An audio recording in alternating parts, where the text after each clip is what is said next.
Assalamualaikum warahmatullahi wabarakatuh. Terima kasih Pak Omik yang sudah memberikan topik pada pagi hari ini. Insya Allah kita bisa memberikan sesuatu yang bermanfaat bagi pendengar kami sekalian.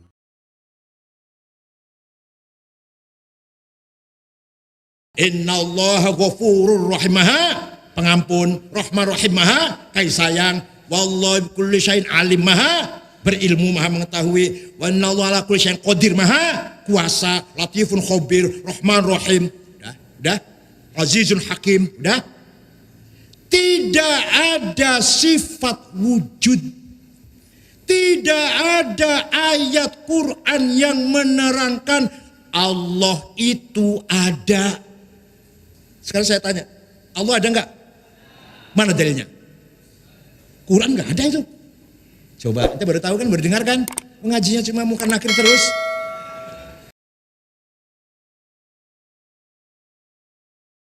Ya, jadi apa yang disampaikan oleh guru kita Bapak Said Agil Sirot itu, setelah saya menonton, kemudian saya mengkaji, ya, memikirkan banyak hal, ya, karena ini benar-benar satu statement yang menurut saya luar biasa, ada berani yang luar biasa di situ, karena jarang muncul hal-hal seperti itu, statement seperti itu di kalangan kita di Muslim, ya. Jadi menurut saya apa yang disampaikan oleh Bapak Said Agil Sirot ini ada manfaatnya, supaya semua umat itu berpikir. Ini sebenarnya video supaya orang berpikir, ya, supaya tidak hanya mendengar, tidak hanya cukup mendengar kemudian selesai pulang dari pengajian misalnya, ya, tapi ini benar-benar satu edukasi supaya umat kita itu mulai harus berpikir kritis. Itu yang saya cermati dari video ini. Nah, yang kedua yang saya cermati apa yang disampaikan oleh Pak Said Agil ini, bahwa Allah itu tidak ada. Nah, ini menarik. Nah, oleh karena itu saya sependapat sebenarnya dengan itu. Karena yang saya perhatikan, saya amati selama ini, hampir semua umat kita itu sudah menghafal sifat Allah itu, iya kan? Tapi tidak pernah kenal wujudnya itu, iya kan? Tidak pernah lihat wujudnya seperti apa Allah itu. Nah, yang perlu dipahami di sini adalah bahwa surga Allah itu objeknya adalah Allah, bukan masalah surganya. Objeknya itu adalah Allah, iya. Nah, bagaimana kita lihat pernyataan ini? Ya kan? Kalau objeknya itu adalah Allah, surga itu adalah objeknya adalah Allah, ya. Seperti apa dia? Apakah Allah itu bentuk wujud atau pemakna spiritual? Nah, saya amati apa yang disampaikan oleh guru kita ini, ya. Kalau demikian, Allah itu tidak ada, berarti pemaknaan Allah itu adalah harus spiritual. Kalau dia pemaknaan material atau wujud, maka kita bisa ketemu siapapun, ya kan, dan bisa mencari alamatnya di mana, karena itu wujud. Tapi kalau Allah itu adalah ruh, ya, maka tidak akan bisa diketemu oleh siapapun manusia di alam ini. Tidak ada yang bisa mencari dia itu, karena ruh adanya. Nah, itu yang saya dapat makna dari penyampaian Bapak Said Agil ini, bahwa kalau demikian, kalau dia bukan wujud, maka kita harus memberi edukasi kepada umat. Kalau begitu Allah itu adanya spiritual, sehingga tidak bisa dia menyatakan wujudnya. Ya, kalau demikian pertanyaannya, bagaimana kita tahu bahwa dia itu Allah yang memiliki sifat yang kita hafal ini benar dia ada? Kan begitu. Jangan sampai nanti umat kita semua hafal sifatnya, ya sekian, tapi kok ujung-ujungnya seperti itu gitu, misalnya tidak paham. Nah, kalau saya secara pribadi, ya, kalau kita mau merenungkan lebih dalam bahwa sesungguhnya orang yang bisa melihat Allah itu, ya, dia yang datang dari Allah sendiri, yang bisa melihat Allah. Yang kedua, yang bisa melihat Allah itu adalah yang bersih hatinya, yang suci hatinya. Bisa melihat Allah itu, asal benar suci. Karena manusia yang sudah doif ini, sudah berdosa ini, ya kan, Allah itu adalah suci, tidak akan bisa. Ya, itu contoh kita lihat dari Nabi Adam alaihissalam, ya kan.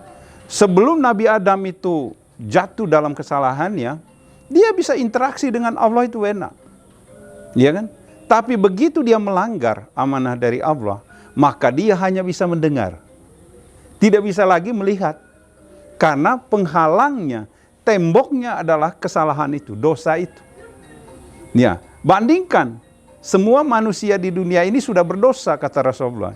Semua, iya kan? Artinya dosa itu yang menghambat orang itu bisa melihat Allah. Ya, contoh dari Nabi Adam alaihissalam itu sudah menjadi contoh real. Oleh karena itu, kalau demikian maka saya sisi lain sependapat dengan apa yang disampaikan oleh Pak Said Agil Sirot, bahwa Allah itu tidak ada. Tapi kita masih ada sisi lain yang kita alhamdulillah masih bisa hafal sifatnya. Itu yang menarik bagi saya, hafal sifatnya, tapi tidak mengerti siapa yang punya sifat itu.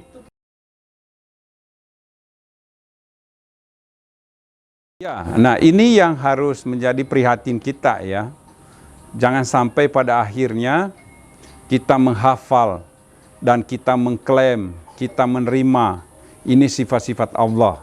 Mulai dari Ar-Rahman, Ar-Rahim. Tapi akhirnya tidak kenal siapa yang punya sifat itu. Nah, kalau saya secara pribadi mendorongnya bahwa ya, yang datang dari Allah itu yang mengenal persis. Ya kan?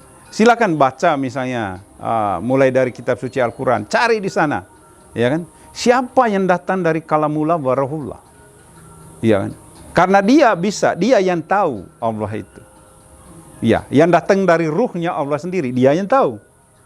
Ya, kalau demikian semua kita manusia di alam ini tidak ada yang tahu karena kita bukan datang dari ruh Allah itu sendiri. Ya, oleh karena itu, ya. Menurut saya pribadi, yang bisa mengetahui, bisa melihat Allah bagi mereka yang suci hatinya. Itu yang bisa melihat. Ya, tapi ada juga beberapa orang ya, orang spiritual di bumi ini, mereka hanya bisa mendengar suaranya, tapi tidak melihat wujudnya. Karena dosa tadi itu. Ya, maka yang bersih hatinya lah menurut saya yang bisa melihat wujud Allah itu. Ya, berbahagia mereka yang menghafal dan juga bisa melihat Allah.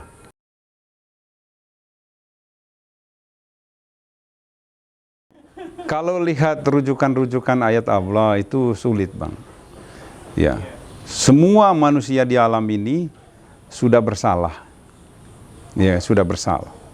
Jadi untuk kembali dia di posisi awal seperti Nabi Adam alaihissalam itu bukan suatu pekerjaan mudah. Artinya proses hidup menuju kepada kesucian itu ya bukan pekerjaan yang mudah. Karena di alam ini membuat orang mencari neraka itu paling cepat daripada mencari surga. Untuk konteks sekarang ini. Iya kan? Ya, maka orang yang benar-benar hidup benar seperti abang tadi bilang nabi-nabi terdahulu, memang hidup mereka benar dan juga mungkin konteks zamannya mereka tidak seperti yang sekarang ini, ya kan? Sangat berbeda. Sehingga untuk kusuk hidup itu masih berfokus gitu. Ya, sekarang ini dengan berbagai tantangan teknologi dengan karakter manusia yang sangat berbeda dengan zaman nabi terdahulu, itulah yang menurut saya, ya kan, berat bagi manusia sekarang ini untuk memiliki hidup benar dan suci supaya mereka bisa melihat Allah itu berat. Ya, kecuali pertolongan kuasa dari Allah, ya kan. Ya, pilihan Allah orang itu bisa, ya. Itu kita tidak bisa pungkiri. Bisa saja ada yang disiapkan oleh Allah. Misalnya yang abang singgung tadi. Ya, bagaimana Maryam ya yang mengandung Nabi Isa dipilih oleh Allah, disediakan oleh Allah menjadi wanita yang suci. Itu dipilih. Artinya saya yakin ada di muka bumi ini sampai sekarang ya. Allah bisa memilih orang yang bisa melihat Allah, yang benar dan hidup, suci hatinya, pikirannya, ya kan, karakternya. Bisa saja, kita tidak bisa keliling ya. Sedunia ini pasti ada lah orang seperti itu. Contoh awal prototipe kepada Maryam itu, di mana Allah sendiri yang memilih kan, sesuai dengan Al-Quran surat Maryam itu. Ya, itu makanya mengapa Allah memilih Maryam wanita yang suci? Karena roh Allah yang suci itu yang akan datang ke dalam rahimnya melalui pesan Nabi, malaikat Jibril kan? Jangan khawatir kamu Maryam, ya, karena akan terjadi dalam rahimmu, ya kan? Seperti itu. Jadi menurut saya itu contoh awal bahwa ya mungkin saja di alam ini ada orang atau ulama kita yang dipilih oleh Allah yang memang suci hatinya, ya bisa mendengar Allah dan bisa melihatnya. Ya, bisa seperti itu, ya kan?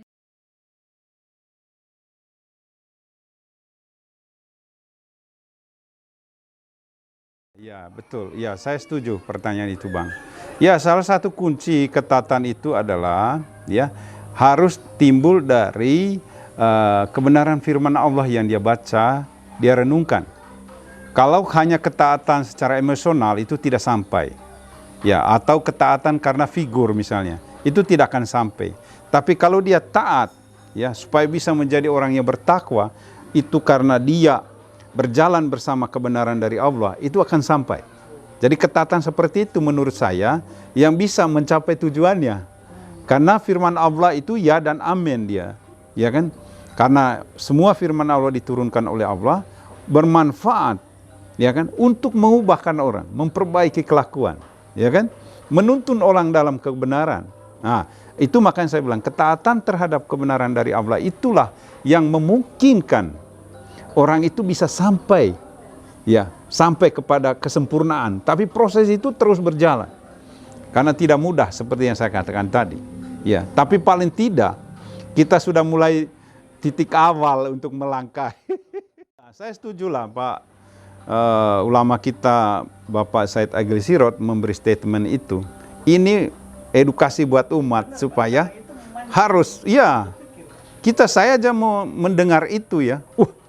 Ini tidak langsung menyalahkan. Harusnya umat itu mencermati ya dengan baik apakah selama ini kita mengenal Allah itu dengan benar atau cukup hanya sifatnya kita hafal. Nah, ini menariknya di situ.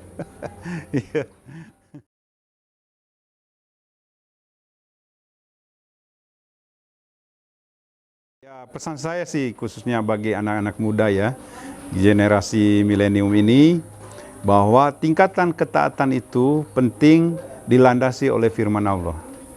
Ya, setiap orang yang taat kepada firman Allah itu tidak sia-sia hidupnya. Ya, karena Allah sendiri akan menuntun orang itu, anak muda itu, sampai kepada titik kehendak Allah itu dijalankan. Maka satu ayat yang menurut saya ya, yang pernah saya baca, bahwa setiap orang yang menjalankan kehendak Allah di muka bumi ini, ya kan, insya Allah dia akan sampai ke titik di mana Allah bisa merangkulnya. Seperti itu.